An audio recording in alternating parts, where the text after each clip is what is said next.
Everyone, welcome to my channel. My name is Julie और आज मैं जिस बुक की बात करूंगी वो है रीवर्क। इसको लिखा है डेविड एंड जेसन फ्राइड ने। और इस बुक का मोटिव ये है कि change the way you work for ever. जैसा भी आप अब तक काम करते आ रहे हो तो उसको आपको चेंज करने की ज़रूरत है। जो आपका जो वर्क थिंग है ना वो चेंज हो रहा है, वर्क प्लेस है ना जो चेंज हो रहा है वो बहुत ही डिफरेंट जोन में, डिजिटल जोन में जा रहा है। तो आपको बिजनेस जो आपको अपने जो रन करना है, ग्रो करना है, उसकी जो हैबिट है काम करने की, जो चीज़ों जैसा चलता आ रहा है उसको भी आपको चेंज करने की ज़रूरत है। सेट गॉर्डन ने इस बुक के बारे में स्टेटमेंट दी है कि ignore this book at your risk. अपने रिस्क पे इस बुक को इग्नोर करना, अदरवाइज मत करना। ये बुक एक्चुअली हेल्पफुल उन लोगों के लिए है जो बिजनेस करना चाहते हैं, जिनके पास बिजनेस आइडियाज़ हैं और जो एंटरप्रेन्योर्स बनना चाहते हैं। क्योंकि बहुत सारे लोगों को जो पता नहीं है कि कैसे बिजनेस रन करते हैं, कैसे स्टार्ट करते हैं, कैसे ग्रो करते हैं। ये इन्होंने जो डेविड और जेसन फ्राइड ने उन्होंने अपने एक्सपीरियंस के बेस पे इस बुक को लिखा है। एकेडमिक थ्योरीज के बेस पे बिल्कुल भी नहीं लिखा है। तो जो एक्सपीरियंस के बेस पे जो बुक्स होते हैं ना वो बहुत ही आपको हेल्प करेगा अपने बिजनेस को ग्रो करने के लिए। जो बिजनेस के लोग, बिजनेस नहीं पीपल नहीं है, उनके लिए भी ये बुक बहुत सारी चीज़ें, बहुत सारे पॉइंट्स आपको देंगी जो आपको हेल्प करेगा। बट बिजनेस के लिए ये बुक बहुत ही इम्पॉर्टेंट है। जो मेरे हिसाब से जो बहुत ही इम्पॉर्टेंट पॉइंट लगे वो मैं आपको साथ शेयर करूँगी। Let's start. फर्स्ट थिंग जो मुझे इम्पॉर्टेंट लगी कि इन्होंने बताया कि अगर आपके पास कोई आइडियाज़ हैं तो वो आपको फर्स्ट प्लेस पे सब बहुत सारे लोगों के साथ शेयर नहीं करना चाहिए, क्योंकि ये सही प्लेस नहीं है। ये सोसाइटी जो है ना, it's not a good place to share a new ideas with any one, okay, with random one. क्योंकि बहुत सारे लोग फर्स्ट में ही आपको क्रिटिसाइज करेंगे, ऑब्वियसली कमेंट करेंगे आपके आइडियाज़ पे। और बहुत ही मिनिमम लोग होंगे जो आपको सपोर्ट करेंगे, आपको मोटिवेट करेंगे आपको आगे जाने के लिए। बहुत ही सोच समझ के आइडिया आपको लोगों के साथ शेयर करना चाहिए। सेकेंड इम्पॉर्टेंट थिंग इस बुक की मुझे लगी जो हम लॉन्ग टर्म प्लान बनाते हैं ना अपने काम को करने के लिए, वो बिल्कुल भी नहीं बनानी चाहिए। वो एक तरह की फैंटेसी है, क्योंकि हमें वर्क करेगी ही नहीं। हम प्लान कर रहे हैं जैसा होता कुछ और है।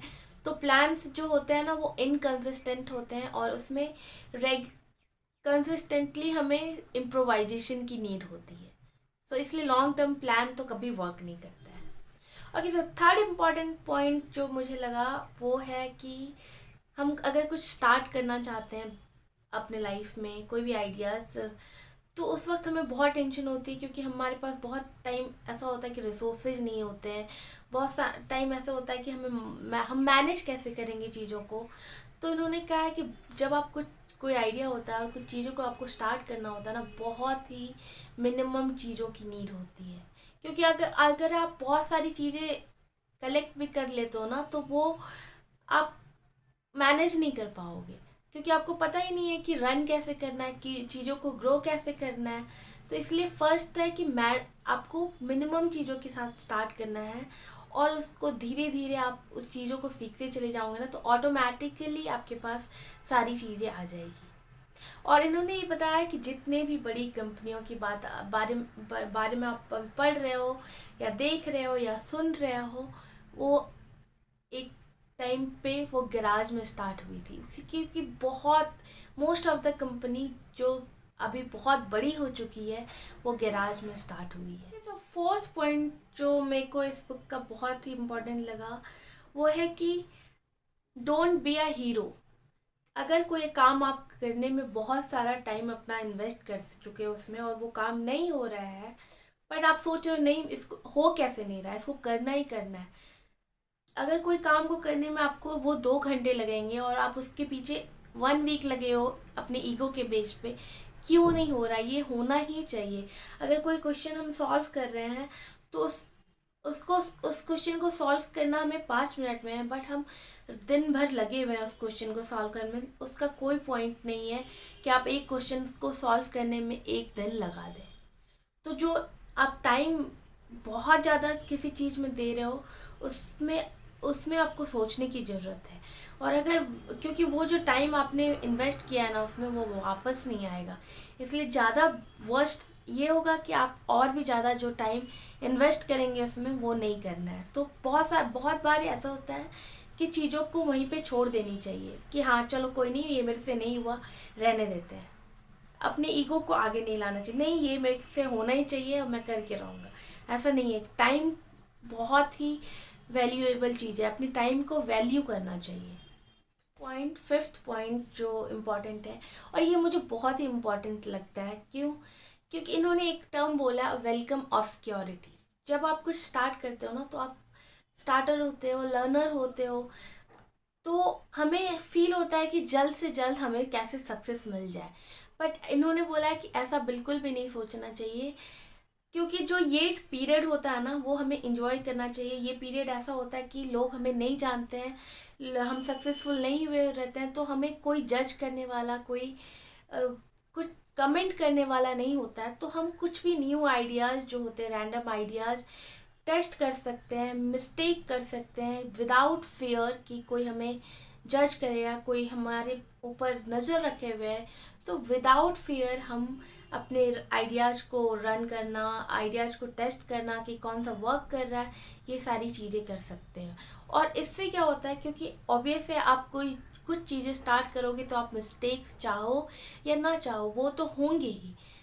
तो ऐसा होता है कि ये पीरियड आप इन चीज़ों को करने में यूज़ कीजिए, ना कि ये वरी करने में कि मेरा बिजनेस, मेरा जो भी वर्क, जो भी काम हम कर रहे हैं वो ग्रो क्यों नहीं हो रहा है, वो सक्सेसफुल हम क्यों नहीं बन रहे हैं। और विदाउट फियर अगर आप करेंगे, क्योंकि उस वक्त आपको कोई नहीं जानता है, तो आपके कॉन्फिडेंस भी बनी रहेगी। क्योंकि अगर उस वक्त आपको कमेंट इतने सारे लोगों के नहीं मिलेंगे, इतने सारे एडवाइस नहीं मिलेंगे, इतनी सारी क्रिटिसिज्म नहीं मिलेगी, सो ये आपको आपके ईगो और कॉन्फिडेंस को प्रोटेक्ट करके रखता है।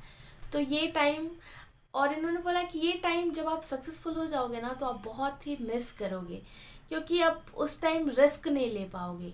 और जो स्टार्टिंग में ही आप रिस्क ले पाओगे जब तक आप सक्सेसफुल ना हुए हो।